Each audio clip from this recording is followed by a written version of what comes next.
Hello. આજે થોડું શ્રીજી બાવાની વાત. વૃંદાવન ગઈ હતી ને, ત્યાં ભાગવત હતી ને ત્યાં અમારા જે વક્તા હતા શ્રી કૃષ્ણ કંડલ મહારાજ, અને એમને જ્યારે કીધું કે શ્રીનાથજી પ્રાગટ્ય થયા ત્યારે શ્રીનાથજીનો અમે પેલા લેફ્ટ હેન્ડ ઉપર આવ્યો અને પછી જ એ આખા બહાર આવ્યા.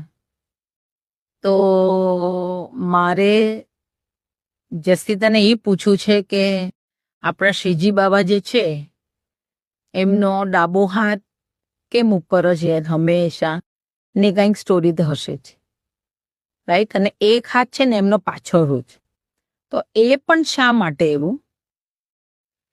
મને બહુ જાણવાની ઈચ્છા થઈ, તો મેં કીધું હું તને જ પૂછીશ. અને મેં ત્યારે બી તને પૂછ્યું નહોતું, કારણ કે મને ઈચ્છા હતી કે યુએસને બી ખબર પડે. ચાલ, તો અમને બધાને જણાવી. ઓકે.